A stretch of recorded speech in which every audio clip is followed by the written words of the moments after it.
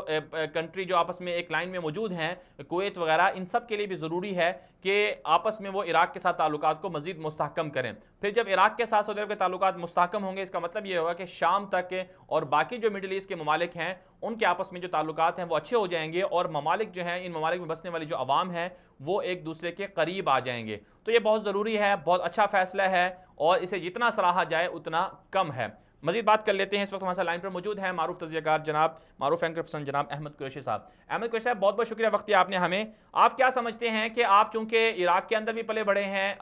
Kuwait کے اندر بھی آپ پلے بڑے ہیں، اور عراق کے جنگ کو بھی آپ نے قریب سے دیکھا ہے، عراق کو بہت قریب سے آپ نے دیکھا ہے، تو آپ کے خیال میں سعودی عرب نے 30 سال کے بعد عراق کے اندر سفارت خانہ کھولنے کا اعلان کیا، تاریخی وفد بھیجا، تعلقات مستحکم کیے، تو اس سے کیا پیغام گیا ہے مشرق وسطیٰ کی صورتحال کے حوالے سے، اور ان ممالک کو جو عراق کے اندر قبضہ کر لیا تھا انہوں نے، اور جو سعودی عرب کے خلاف جو ہے وہ ایک طرح سے ان کے نظریات تھے کہ سعودی عرب پر وہ حملہ کریں اور حرمین شریفین پر قبضہ کریں؟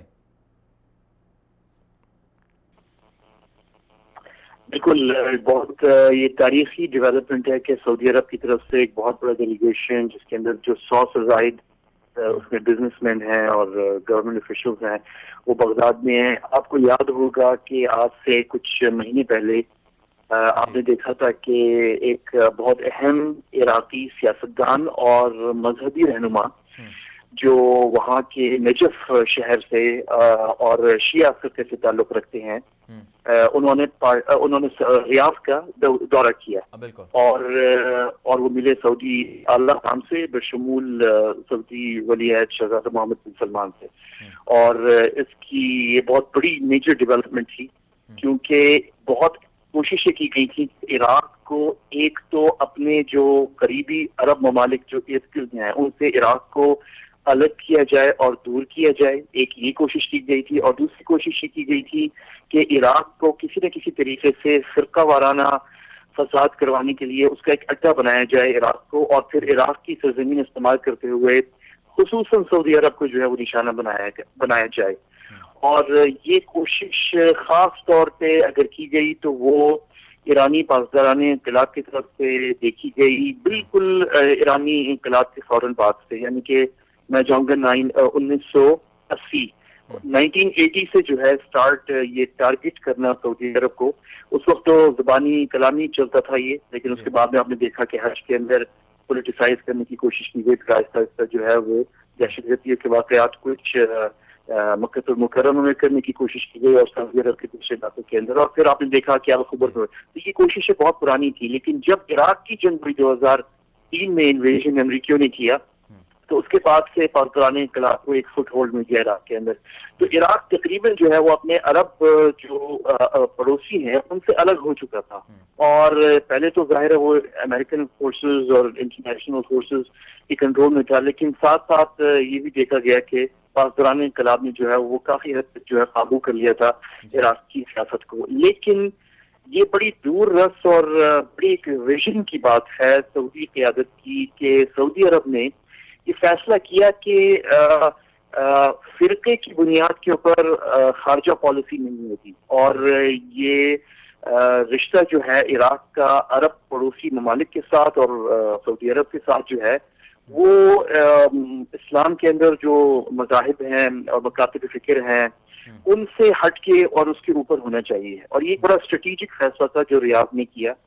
اور جس کا فائدہ یہ ہوا کہ یہ کنوے کیا گیا عراق کے اہم سیاستدانوں کو اور اہم سیاسی شخصیات کو، چاہے وہ کرد ہوں،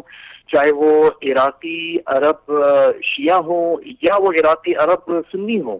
کہ عراق جو ہے اس کے ساتھ جو رشتہ ہے وہ تاریخی رشتہ ہے۔ بغداد جو ہے وہ اہم عرب دارالحکومت ہے، اور اسے کسی غیر ملکی طاقت کے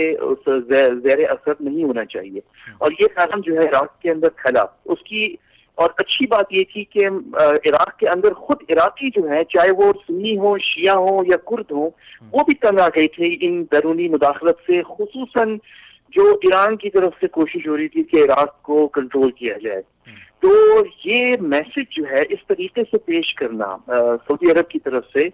عراقیوں کے سامنے یہ پیغام بھیجنا کہ ہم آپ کے غم میں، آپ کی خوشیوں میں آپ کے ساتھ ہیں، عراقی قوم کے ساتھ ہیں، اور ہم چاہتے ہیں کہ عراقی جو ہیں وہ عرب ہیں اور مسلمان ہیں، اور عراقی متحد رہیں اور کسی کی زیر اثر نہ ہو، نہ کوئی انہیں استعمال کرے. یہ پیغام، اور ہم مدد کریں گے. سعودی عرب جو ہے وہ عراق کو اسٹیبلائز ہونے میں مدد کرے گا. تو یہ پیغام بہت اہم تھا، اور ظاہر ہے عراقیوں نے بھی سوچا سمجھا، اور بخصوص آپ کو پتہ صدام حسین کی حکومت کے بعد سے، جس سے جو عراق میں شیعہ مسلمان ہیں ان کی حکومت وہ میجورٹی میں ہے، اور ان کی حکومت جو ہے بغداد میں بنی، تو ان کو یہ شک تھا شاید کہ ہمیں باقی عرب ممالک ہمیں شاید قبول نہ کریں کیونکہ ہم شیعہ ہیں، اور ایران ہم سے کہہ رہا ہے، بالخصوص ایران کے اندر جو پاسداران انقلاب ہیں وہ ہم سے کہہ رہے ہیں کہ نہیں، آپ لوگ کیونکہ شیعہ ہو، آپ کو عرب باقی عرب قبول نہیں کریں گے، تو ہم ہی آپ کے لیے ہیں، اور آپ ہماری ہی گود میں رہیں، اور ہمارے جس طریقے سے ہم آپ سے کہیں اپنی سیاست آپ اس طرح چلائیں. باقیوں کو پتہ چلا کہ نہیں، ایسی بات نہیں ہے، ہمارے پاس آپشنز ہیں. ہمارے عرب پڑوسی جو ہیں، اور خصوصاً اس میں جو اہم ممالک ہیں، یعنی کہ سعودی عرب ہے، خلیجی ممالک ہیں، اور مصر ہے، یہ سارے ممالک جو ہیں چاہتے ہیں کہ نہیں، اس سے یہ کوئی مسئلہ نہیں ہے کہ فرقہ واریت جو ہے، اور فرقہ کیا ہے آپ کا، یہ مسئلہ نہیں ہے. مسئلہ یہ ہے کہ بیرونی مداخلت نہیں ہونی چاہیے، اور بغداد جو ہے وہ ایک عرب دارالخلافت ہے، اور اس دارالخلافت کو جو ہے ایسے لوگوں کے زیر اثر نہیں ہونا چاہیے جو فرقہ وارانہ سیکٹریزم فسادات کروانا چاہتے ہیں اس پورے خطے کے اندر، اور خطے کے لوگوں کو آپس میں لڑوانا چاہتے ہیں. تو یہ میسج سعودی عرب سے میں بڑا ویژنری میسج تھا، کیونکہ آپ کو یاد ہوگا شروع میں عراق کی جب جنگ صدام حسین کے بعد سے بڑی سیکٹیرین جنگ ہوئی انفارچونیٹلی عراق کے اندر، اور اس میں یہ پاسداران انقلاب اور امریکی اور بہت سے لوگوں کا اس میں ہاتھ تھا. اور اس کو بڑے سوچ سمجھ کی بات ہے یہ کہ عرب ممالک نے، سعودی عرب نے بالخصوص اس پہ قابو پانے کے لیے یہ اسٹریٹجی سامنے رکھی کہ نہیں، ہم عراق کو اپنے ساتھ ملائیں گے، ہمارے بھائی ہیں یہ، ایک تو عرب بھی ہیں، ہم ایک زبان بولتے ہیں، مسلمان ہیں ہم، اس سے کوئی فرق نہیں پڑتا کہ وہاں پہ بغداد میں میجورٹی ان مسلمانوں کی ہے جو شیعہ ہیں یا ان مسلمانوں کی ہے جو سنی ہے، سب مل کے کام کریں. ظاہر ہے سعودی عرب بھی چاہے گا کہ کسی کو الگ نہ کیا جائے، اور اگر کوئی بھی فرق. جی احمد صاحب، یہ عراق کی بات تو ہوگی، اب کیا آپ کے خیال میں جو سعودی عرب ہے وہ شام کے ساتھ بھی اسی طرح کے تعلقات قائم کر لے گا، اور ضروری ہے اس کو بھی قائم کرنا ان کے ساتھ؟ شام کے بارے میں یہ آپ کو پتہ ہونا چاہیے کہ یہ جنگ جو خانہ جنگی شام میں ہوئی ہے، اس سے پہلے، جنگ شروع ہونے سے پہلے بھی عرب ممالک نے، بخصوص سعودی عرب نے، اردن نے، امارات نے، اور مصر نے، اور دوسرے ممالک نے بھی کوشش کی تھی کہ بشار الاسد کو جو ہے سمجھایا جائے کہ وہ اپنی سرزمین کو اور شام کو کسی اور ملک کے ہاتھوں استعمال نہ ہونے دے. اور یہ جو حزب اللہ کی تنظیم ہے لبنان میں، اس کا اتنا کنٹرول نہیں ہونا چاہیے لبنان کے اندر، اور اس کو امپاور نہ کریں. اور آپ کو پتہ ہے کہ حزب اللہ لبنان میں نہیں چل سکتا اگر شام کی سرزمین جو ہے وہ استعمال نہ ہو جس کے ذریعے اسلحہ پہنچایا جاتا ہے. تو یہ بڑی کوششیں کی گئی تھی اور بڑا پرومس کیا گیا تھا، بڑے وعدے کیے گئے تھے. یہ سب ظاہر کوائٹلی ہوا تھا، ڈپلومیسی میں ہوا تھا. یہ سمجھایا گیا تھا شام کی حکومت کو کہ آپ یہ اگر بند کر دیتے ہیں تو ہم جو ہیں وہ سارے عرب ممالک جو ہیں وہ انویسٹمنٹ کریں گے شام کے اندر، اور بڑا فائدہ ہوگا شام کی عوام کو اور شام کی حکومت کو. تو شام کی حکومت نے یہ چیز نہ مانی اور وہ اپنے ملک کو خانہ جنگی کی طرف لے گئے. اب سچویشن یہ ہے کہ شام میں خانہ جنگی سے کسی کو فائدہ تو نہیں ہوا، لیکن ایک چیز ضرور ہوئی ہے کہ بشار الاسد کی حکومت بہت زیادہ کمزور ہو چکی ہے، اور یہ سب کو پتہ چل گیا ہے کہ یہ حکومت نہیں چل سکتی. اگر آج روسی اور ایرانی جو فورسز ہیں وہ نکل جائیں تو یہ کھڑی نہیں رہ سکتی حکومت جو ہے، اور اس میں نہ صلاحیت ہے نہ اس کی فوج میں صلاحیت ہے، اور یہ نہیں چل سکتی. تو اس وقت جو ہے معاملہ اس بات پہ اٹکا ہوا ہے کہ ٹھیک ہے خانہ جنگی بند ہو، بہت نقصان ہو چکا، لیکن بشار الاسد کی حکومت کو قبول نہیں کیا جا سکتا. اور آپ نے دیکھا کہ ابھی حال ہی میں تونس کے اندر عرب لیگ کا سمٹ اجلاس ہوا ہے جس کے اندر تمام عرب بہت کوشش کی گئی تھی، اور خصوصاً روس کی طرف سے بہت کوشش ہوئی تھی کہ کنونس کیا جائے سعودی عرب کو بھی، متحدہ عرب امارات کو بھی، مصر کو بھی، اردن کو، دوسرے خلیجی ممالک کو کہ بشار الاسد کو شریک ہونے دیا جائے. لیکن بہت قربت کے باوجود، آپ کو پتہ ہے روس کے ساتھ تعلقات سعودی عرب کے بھی بہت اچھے ہو گئے ہیں، مصر کے بھی بہت اچھے ہو گئے ہیں. ابھی تو آپ کو پتہ ہے آج ہی میرے خیال میں روسی وزیر خارجہ جو ہے وہ قاہرہ میں مصر میں تھے. تو قریب ہونے کے باوجود بھی اس بات پہ پروگرس نہیں ہو سکی کہ بشار الاسد جو ہے فائنلی عرب لیگ کے اجلاس میں شریک ہو، کیونکہ جو میجر عرب ممالک ان کا خیال ہے کہ ٹھیک ہے ہم خانہ جنگی بند کرتے ہیں، تھوڑی بہت کوئی انڈائریکٹ جو فیسلٹیز ہیں سہولیات ہیں وہ دے دیتے ہیں بشار الاسد کی حکومت کو، لیکن اس وقت تک ہم اس حکومت کو قبول پھر سے نہیں کریں گے جب تک بشار الاسد یہ کمٹمنٹ نہیں دیتے کہ میں تیار ہوں ایک سیاسی عمل شروع کرنے میں جس میں باقی شام کی جو عوام ہے ان کو موقع دیا جائے کہ وہ اپنا مستقبل کا تعین کریں. تو جب تک یہ پروگرس بشار الاسد نہیں کریں گے تو عراق اور شام، جو آپ کا سوال ہے، عراق اور شام تھوڑے سے مختلف ہیں. عراق کو قبول کر لیا گیا ہے، شام کو ابھی پوری طرح قبول نہیں کیا گیا، وقت لگے گا. اچھا ایک اور خبر تھی احمد صاحب کہ امریکہ کوشش کر رہا ہے، امریکہ غور و فکر کر رہا ہے، جو رائٹرز کی طرف سے بھی یہ اشارے ملے ہیں کہ پاسداران انقلاب جو ایران کی فوج ہے اس پر پابندی لگا دی جائے، اور یہ دنیا میں پہلا واقعہ ہوگا کہ کسی بھی ملک کی فوج پر امریکہ کی جانب سے پابندی لگائی جائے گی. تو آپ اس پر کیا کہیں گے؟ بہت سے لوگوں کو یہ پتہ نہیں ہے کہ پاسداران انقلاب جو ہے وہ ایران کی فوج نہیں ہے. ایران کی جو مسلح افواج ہیں، جو آرمی، نیوی اور ایئر فورس ہے، وہ الگ ہیں اور وہ موجود ہیں. اور ان کو 1979 یعنی کہ ایران میں جو انقلاب ہوا یا کو ہوا شاہ رضا پہلوی کی حکومت کے خلاف، اس کے بعد جو مسلح افواج ہیں ایران کی، جو پروفیشنل آرمی ہے، جو ویل ٹرینڈ آرمی ہے، اسے سائڈ لائن کیا گیا اور وہ سائڈ لائن رہی، اور تمام تر جو ریسورسز تھے وہ ایک نئی ملیشیا قائم کی گئی جس کا نام تھا پاسداران انقلاب، اور جو ایرانی حکومت کے ماتحت نہیں ہے، وہ ڈائریکٹ رپورٹ کرتی ہے مشیر اعلیٰ کو یعنی کہ خامنئی کو،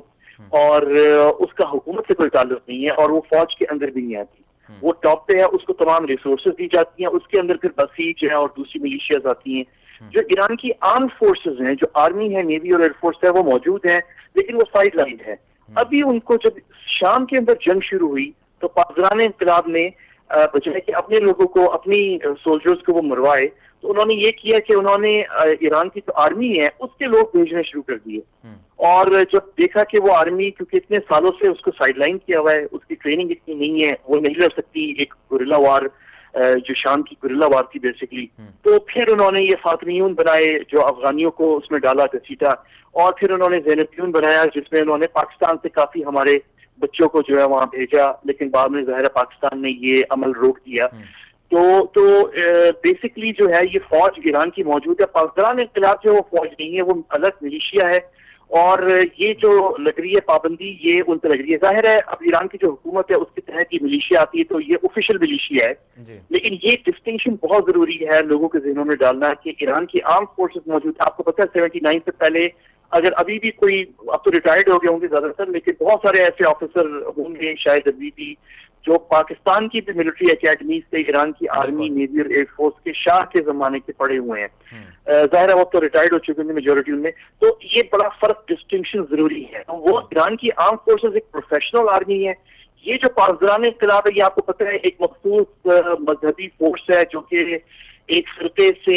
تعلق رکھتی ہے اور اسی سے اس کی ریکروٹمنٹ ہوتی ہے. باقی ایرانی جو ہیں دوسرے فرقوں سے، جو مسلمان ہیں دوسرے فرقوں سے ہیں، سنی ہیں دوسرے ہیں، ان کو وہ اس میں ریکروٹ نہیں ہوتے، اور یہ ایک خاص سوچ کی ملیشیا ہے. تو اب یہ میجر ڈیولپمنٹ بالکل ضرور ہے اس سے، کیونکہ یہ بیسکلی وہ فورس ہے جو ایران عام طور پہ اپنی ریولوشن جس کو ایکسپورٹ کہتے ہیں اس کے لیے استعمال کرتا رہا ہے. میں اس کو کہوں گا مداخلت کے لیے، اور یہ مداخلت افغانستان میں بھی کرتے رہے ہیں، تاجکستان میں بھی کی ہے، آذربائیجان میں بھی کی ہے. انہوں نے پاکستان میں آپ نے دیکھا گلبشن یدف، پاکستان کی جو سیکیورٹی ادارے ہیں ان میں کافی حد تک جو ہے وہ ایسے شواہد موجود ہیں کہ گلبشن یدف کا جو بھارتی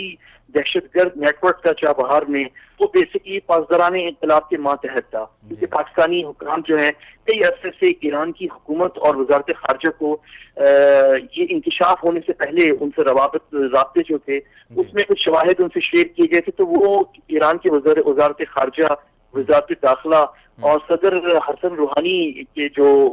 مشیران ہیں ان کا یہ کہنا تھا کہ ہمیں کوئی اطلاع نہیں ہے کہ انڈیا کو جو ہے کوئی فیسلٹی کی گئی ہے چابہار کے اندر جہاں پہ ان کی انٹیلیجنس آپریٹ کرے، جس سے یہ شک پڑتا ہے کہ جو چابہار میں ہوا اور کلبھوشن یادو کی جو آپریشن تھی وہ مکمل طور پہ پاسداران انقلاب کے انڈر تھی، اور باقی ایرانی حکومت جو دوسری جو مرشد اعلیٰ یعنی خامنہئی کے علاوہ جو لوگ ہیں شاید وہ واقف نہیں تھے شاید. تو یہ بہت بڑا دھچکا ہوگا یہ جو اگر امریکہ جو ہے واقعی صدر ٹرمپ جو ہیں پیر کے دن یہ لگا دیتے ہیں پابندیاں. جی چلیں، بہت بہت شکریہ احمد قریشی صاحب، آپ نے وقت دیا ہمیں. یہ تھے ہمارے ساتھ معروف اینکر پرسن جناب احمد قریشی صاحب. ناظرین کرام، سپاہ پاسداران انقلاب جو ہے وہ ایران کی وہ ملیشیا ہے جس نے کم و بیش 10 سے زائد ملکوں میں جارحیت مسلط کی ہے، اور اس وقت بھی وہ 10 سے زائد ملکوں میں سرگرم ہے. اگر آپ اس کا پورا جائزہ لیں تو آپ کو عراق کے اندر، شام کے اندر، لبنان کے اندر اور بحرین کے اندر بھی، اور پھر ساتھ ساتھ افغانستان کے اندر، پاکستان، تاجکستان اور یمن اور پھر نائجیریا اور باقی جو بڑے بڑے ممالک ہیں وہاں پر بھی سپاہ پاسداران انقلاب کے جو لوگ ہیں وہ موجود ہیں، اور ان کا نظریہ یہ ہے کہ سارے کے سارے ممالک جو ہیں وہ ایران کا حصہ بن جائیں، اور یہ لوگ وہاں پر مداخلت کرتے ہیں، وہاں کے لوگوں کو قتل کرتے ہیں، اور وہاں پر شدت پسندی کو بڑھاوا دیتے ہیں، فرقہ وارانہ بنیادوں پر لوگوں کو اپنے ساتھ بھرتی کرتے ہیں، پھر اپنے مفادات کے لیے انہیں استعمال کرتے ہیں. امریکہ نے کہا ہے کہ پاسداران انقلاب پر پابندی لگائی جائے گی، اس کے سارے کے سارے اکاؤنٹس منجمد ہوں گے، اور اس سے پہلے جو پاسداران انقلاب کے جو جنرل کمانڈر وغیرہ وغیرہ لوگ تھے، بڑے بڑے لوگ تھے، فوجی تھے ان پر بھی پابندیاں لگائی جا چکی ہیں. اچھی ڈیولپمنٹ ہے، اس کو جتنا اپریشیٹ کیا جائے اتنا کم ہے. آگے بڑھتے ہیں، بات کر لیتے ہیں سندھ میں ہندو مذہب والوں کو دعوت دینا جرم بن گیا ہے، اور سندھ جسے باب الاسلام کہا جاتا تھا وہاں پر اسلام کی تبلیغ کو ممنوع قرار دینے کے لیے ایک شرمناک بل لایا جا رہا ہے، اور ایک متنازع قسم کا بل ہے یہ. اس میں کہا جا رہا ہے کہ کوئی بھی جا کر سندھ کے اندر جو ہندو بستے ہیں ان کو اسلام کی دعوت نہیں دے سکتا. اور پھر ساتھ ساتھ اس میں یہ بھی خبریں سامنے آ رہی ہیں کہ جو اقلیتی اراکین اسمبلی ہیں، بالخصوص سندھ کے اندر جو ہندو ممبران ہیں، صوبائی اسمبلی کے ممبران ہیں، وہ یہ کوشش کر رہے ہیں، اور قومی اسمبلی کے اندر جو اقلیتی رکن ہیں، اراکین ہیں، ان کی جانب سے کوشش کی جا رہی ہے کہ سندھ کے اندر جو ہے بسنے والے ہندوؤں کو اسلام کی تبلیغ نہ دی جائے، اور وہاں پر اسلام کی تبلیغ کو ممنوع قرار دیا جائے. اور یہ خبریں سامنے آ رہی ہیں، اور یہ بل بھی لایا جا رہا ہے کہ سندھ اسمبلی کے اندر یہ بل پاس ہو جائے. پھر اگر کوئی بندہ جا کر ہندوؤں کو اسلام کی دعوت دے گا تو اسے پکڑا جائے گا، اس پر مقدمہ دائر کیا جائے گا، اور اسے سزا دی جائے گی. تو سوال یہ پیدا ہوتا ہے کہ پاکستان بنا تھا اسلام کی بنیاد پر، کلمہ طیبہ کی بنیاد پر، اور پاکستان کا مقصد بھی یہی تھا کہ اسلام کو عام کیا جائے، اسلام کی دعوت دی جائے. اور اسلام کا پیغام بھی یہی ہے کہ اسلام خود اپنے بارے میں یہ کہتا ہے کہ وہ جبر تو نہیں کرتا، لیکن اسلام کی دعوت اور تبلیغ کی اسلام نے اور رسول پاک صلی اللہ علیہ وسلم نے حکم دیا ہے. تو اس حوالے سے پاکستان کے اندر بسنے والے جو اقلیتی برادریاں ہیں ان تک مسلمانوں کا جانا، داعیوں کو جانا، ان تک پہنچانا، دعوت دینا تو یہ بہت ضروری ہے. لیکن یہ بل پھر کیوں لایا جا رہا ہے، اس حوالے سے بات کر لیتے ہیں. سندھ کے معروف صحافی جناب نواز بھٹو صاحب اس وقت ہمارے لائن پر موجود ہیں. نواز بھٹو صاحب، بہت بہت شکریہ وقت دیا آپ نے ہمیں. یہ فرمائیے کہ سندھ کے اندر ایک متنازع قسم کا بل لایا جا رہا ہے، اس پر باتیں کی جا رہی ہیں کہ اسلام کی دعوت دینا، باب الاسلام یعنی سندھ کے اندر یہ ممنوع قرار دیا جائے. تو اس پر آپ کیا کہیں گے، کیا تفصیلات ہیں آپ کے پاس؟ اصل میں یہ ہے کہ اس بل کا جو مسودہ کل مجھے موصول ہوا تھا اور اس بل کو میں نے اسٹڈی کیا تو اس میں بہت ساری چیزیں ایسی ہیں کہ جن کو ایک دوسرے کے ساتھ منسلک کر دیا گیا ہے. مثال کے طور پہ اس جو یہ بل ہے criminal law protection of minorities act 2019 کو Sindh child marriage restraint act 2013 سے بھی منسلک کر دیا گیا. یعنی اس بل میں بنیادی طور پہ کم عمر بچیوں کی شادیوں کا معاملہ ہے جس میں پابندی ہے, اور اس طرح کا جو اگر کوئی عمل کرتا ہے تو وہ جرم ہوتا ہے. اور اس عمر کا تعین بھی کیا گیا کہ 18 سال سے کم عمر کی بچی کی شادی نہیں کروائی جا سکتی. تو بنیادی طور پہ یہ بات اس بل میں جو ہے وہ یہ آئی ہے کہ اصل جو اس کا جو پس منظر اگر آپ اس کو یوں کہہ سکتے ہیں کہ جو تیزی سے اس سلسلے کو جس طرح اس میں شدت آتی جا رہی ہے اس کو کسی طریقے سے روکنا ہے. اور میرے خیال میں کہ یہ ایک سماجی ایشو بھی ہے, مذہبی کے علاوہ ایک سماجی ایشو بھی ہے. لیکن اس بل کو لانے کا بنیادی طور پہ جو مقصد ہے وہ صرف یہ ہے کہ کسی طریقے سے اس میں جو تیزی سے اضافہ ہو رہا ہے اس کو کسی بھی طریقے سے روکا جائے. اور اس میں حیران کن پہلو میں آپ کو یہ بھی بتا چلوں کہ خود گورنمنٹ آف سندھ بھی اس میں الجھ کے رہ گئی ہے. اور گورنمنٹ آف سندھ نے جو ہے وہ ایک اپنا سیکریٹری داخلہ کی سربراہی میں کمیٹی بنائی تھی جس میں جو ہے اپنا کمشنر سکھر اور ڈی آئی جی سکھر جو تھے اس کمیٹی کے اراکین میں شامل تھے. ان کا کام تھا جو دو خاص طور پہ جو بچیاں جن کی وجہ سے یہ ایشو پیدا ہوا ہے روینہ اور رینا کا گوٹکی کی, تو ان کی عمر کا تعین کرنا تھا. لیکن انفارچونیٹلی جو چیز سامنے آئی ہے وہ یہ آئی ہے کہ ان بچیوں کا عمر کا تعین نہیں ہو پا رہا، کیونکہ نہ تو ان کی نادرا میں کہیں کوئی رجسٹریشن ہوئی ہے، نہ تو ان کا کوئی ریکارڈ موجود ہے، اور جس گاؤں سے یہ بچیاں نکلی ہیں اس گاؤں میں جو اسکول ہے جہاں تک کہ اس اسکول میں بھی اس کا کوئی ریکارڈ نہیں ہے، اور جو یونین کونسل جس سے یہ تعلق رکھتی ہیں تو اس یونین کونسل میں بھی ان کا کوئی ریکارڈ موجود نہیں ہے جس سے عمر کا تعین کیا جا سکے گا، یا بچیاں 18 سال کی ہیں یا 13 سال کی ہیں یا 12 سال کی ہیں۔ لیکن یہ فیکٹ ہے، اور جو سچویشن اس وقت تک میں نے دیکھی ہے کہ بچیاں 13 سال کی نہیں ہیں، بچیاں بڑی ہیں، اور 18 سال سے نواز صاحب اس میں تو اسلام آباد کے ہسپتال سے رپورٹ بھی جاری ہوئی ہے، انہوں نے بھی کہا ہے کہ 17 سال سے زائد ان کی، 18 سال بلکہ بتایا کہ رپورٹ میں جاری ہوئی ہے کہ 18 سال زائد عمر ہے ان کی، شادی کی عمر جو قانونی ہے اس کے مطابق وہ پورے ہیں، وہ نہیں اس کے مطابق پورے، اور جو خود ان کا اپنا جو، کیونکہ دیکھیں اس میں جو اپنا ہندو میرج ایکٹ مارچ 2017 میں جو پاس ہوا تھا اس میں بھی خود عمر کا تعین کیا گیا، وہ 18 سال ہے، اور ان بچوں کی عمر 18 سال سے زیادہ ہی ہے، یہ کنفرم ہے جی، یہ بالکل کنفرم ہے۔ سندھ گورنمنٹ جو ہے وہ بہت پریشان ہے، اب جو بل لایا جا رہا ہے جس کی آپ بات کر رہے ہیں، اس بل کے اندر کیا ایسی چیز ہے جو آپ سمجھتے ہیں کہ پاکستان کے نظریے یا پاکستان کے آئین کے خلاف ہے، یا مذہبی ایک طرح سے اس میں پہلو ہے کہ اسلام کی دعوت کو ممنوع قرار دیا جائے؟ اس میں ویسے تو بہت ساری چیزیں ہیں، اس میں بہت ساری متنازع چیزیں ہیں۔ اس میں پہلی بات تو اس میں جو ہے وہ یہ ہے کہ اس سے جو جس بچی کے لیے کہا گیا، مطلب جو بھی دین آپ یا اسلام قبول کرنے کے کریں گے تو ایک تو اس کے لیے ان پہ اغوا کا مقدمہ درج ہوگا،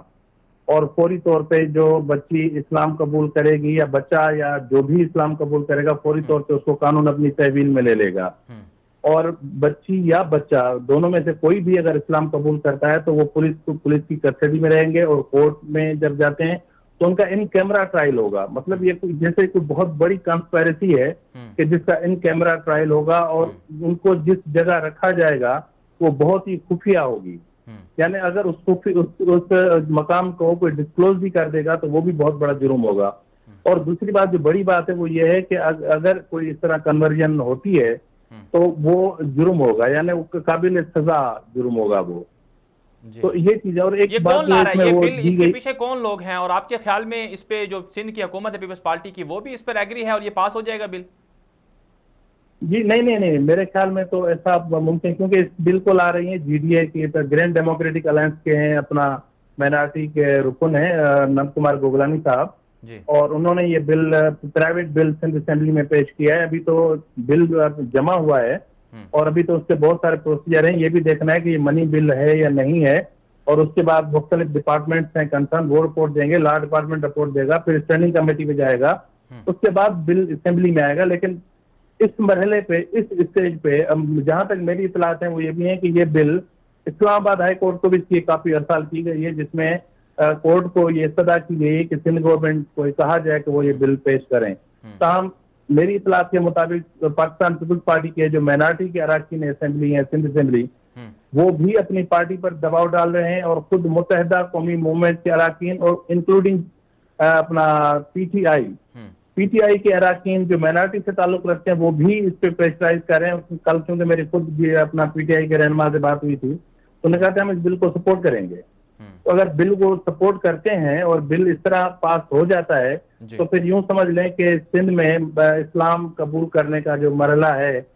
وہ تقریباً رک جائے گا۔ چلیں نواز بھٹو صاحب، آپ کا بہت بہت شکریہ، آپ نے وقت دیا ہمیں۔ ناظرین کرام، انتہائی افسوسناک بات ہے کہ پاکستان جو اسلام کے نام پر بنا تھا، جس کا مقصد یہ تھا کہ پاکستان کے اندر اسلام کی تعلیمات کو عام کیا جائے گا، دعوت دی جائے گی، وہاں پر اور پھر بالخصوص سندھ جسے باب الاسلام کہا جاتا ہے، جہاں پر محمد بن قاسم وہاں پر پہنچے تھے ایک خاتون کی آواز پر، ایک خاتون کی پکار پر، اور وہاں پر محمد بن قاسم کی سربراہی میں جو وفد پہنچا تھا وہاں پر اسلام داخل ہوا۔ پھر سندھ کے اندر جو اسلام کی خدمت کی گئی، وہاں جو بڑے بڑے لوگ ہیں، بڑے بڑے علماء کرام ہیں، بڑے بڑے دینی مدارس ہیں، کراچی جیسا شہر جہاں پر جسے دینی علوم کا مرکز کہا جاتا ہے، وہاں پر پاکستان کے اندر، پاکستان کے بڑے شہر کے اندر اسلام کی دعوت دینا جرم قرار دیا جا رہا ہے، اسلام کی تبلیغ کرنا جرم قرار دیا جا رہا ہے، اسلام کی دعوت دینے کو ممنوع قرار دیا جا رہا ہے، اور کہا یہ جا رہا ہے کہ اگر کوئی غیر مسلم شخص کو، کسی بھی غیر مسلم شخص کو کسی نے دعوت دی، اسلام کی دعوت دی، اسلام کے بارے میں بتایا، اسلام کے بارے میں آگاہی دی، تو یہ جرم ہوگا، اسے سزا دی جائے گی۔ یہ پاکستان میں ہو رہا ہے، کہاں پر ہو رہا ہے؟ سندھ جو باب الاسلام ہے۔ اس حوالے سے عمران خان صاحب کی حکومت کو جو ریاست مدینہ کا نام لیتے ہیں، جو ریاست مدینہ کا نعرہ لگاتے ہیں، ان کو کم از کم غور و فکر کرنا چاہیے کہ یہ اتنی بڑی سازش جو پاکستان میں ہو رہی ہے یہ کیوں ہو رہی ہے، اس کے پیچھے اصل ہدف کیا ہے اور کون لوگ ہیں جو اس چیز کو سپورٹ کر رہے ہیں۔ سب سے بڑے وہ لوگ ہیں اس کے پیچھے جو پاکستان کو نظریاتی طور پر اسلام سے دور کرنا چاہتے ہیں، جن کا ہدف یہ ہے کہ پاکستان اسلام کے نام پر نہیں بنا۔ یہ سیکولرز، لبرلز اور وہ مافیا جو اس وقت میڈیا پر بیٹھ کر بھاشن دیتی ہے، جو یہ کہتی ہے کہ جبری طور پر لڑکیوں کو مسلمان کیا گیا، جو لوگ یہ کہتے ہیں کہ جبری طور پر انہیں ہندو مذہب سے پھیرا گیا، حالانکہ وہ لڑکیاں اقرار کر رہی ہیں کہ انہوں نے اسلام کو اپنی مرضی سے قبول کیا ہے، اپنے غور و فکر، ہوش و حواس میں اسلام کو قبول کیا ہے۔ ہندوستان کے اندر ہندو جو ہیں وہ شدت پسندی کرتے ہیں، یہاں پر جو ہے وہ لبرل مافیا جو ہیں وہ شدت پسندی پر اتر آئے ہیں، اور وہ جو ہندو جو بیچارے جن کو اپنے دین کا پتہ، جن کو اسلام کے بارے میں کوئی تعلیم نہیں تھی، جن کو اسلام کے بارے میں کوئی آگاہی نہیں تھی، وہ اگر اسلام کو پڑھتے ہیں، اسلام قبول کرتے ہیں تو ان کو مسلمان ہونے سے روکا جا رہا ہے۔ یہ لوگ کون کر رہے ہیں؟ یہ وہ لبرل مافیا، وہ میڈیا پر بیٹھے ہوئے اینکر پرسن جو محض بیرونی این جی اوز اور بیرونی مفادات کی خاطر جو ہیں وہ مسلمانوں پر، اسلام کی دعوت دینے والوں پر، علماء کرام پر اور دینی مدارس پر کیچڑ اچھالتے ہیں، جو یہ کہتے ہیں کہ مولوی صاحب نے جا کر جو ہے ان کو اسلام کی جبری طور پر دعوت دی ہے، قاضی صاحب نے ان کو جبرن جو ہے مسلمان کیا ہے، حالانکہ وہ خود اقرار بھی کر رہے ہوتے ہیں۔ تو اس لیے ناظرین کرام، آپ سب کو، ہم جو عوام ہیں، ہمیں آواز اٹھانی ہوگی کہ پاکستان اسلام کے نام پر بنا ہے، یہاں پر اسلام کی تعلیمات جس طرح سے ہر بندہ اس کے مطابق عمل کر سکتا ہے، اسی طرح سے اسلام کی دعوت دینا، اسلام کی تبلیغ کرنا، نشر و اشاعت کرنا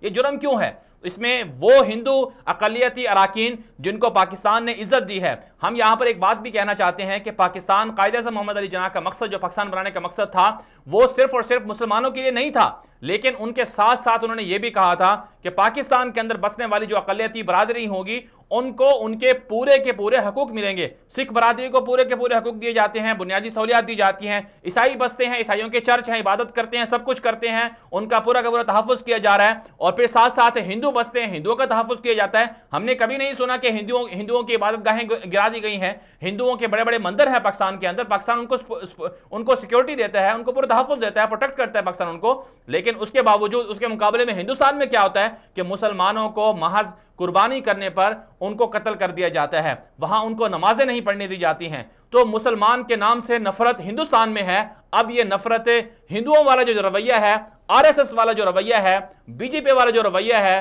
مودی والا جو رویہ ہے، وہ پاکستان کے اندر لایا جا رہا ہے۔ کس کے ذریعے سے؟ این جی اوز کے ذریعے سے، لبرلز کے ذریعے سے، سیکولرز کے ذریعے سے، اور ان میڈیا مالکان یا میڈیا اینکر پرسن حضرات کے ذریعے سے جن کو نہ اسلام کا پتہ ہے، نہ پاکستان کے نظریے کا پتہ ہے، اور نہ ہی انہیں پاکستان کے اقدار اور روایات کا پتہ ہے۔ اس لیے ہم سب کو کھڑا ہونا ہوگا۔ اس طرح کے جو بل آئے جاتے ہیں کہ پاکستان میں اسلام کو ممنوع قرار دیا جائے، اس کی دعوت دینے کو، تعلیم دینے کو، اس کے خلاف آواز اٹھانی ہوگی۔ بہرحال آج کے لیے اتنا ہی، اجازت دیجیے، اللہ حافظ۔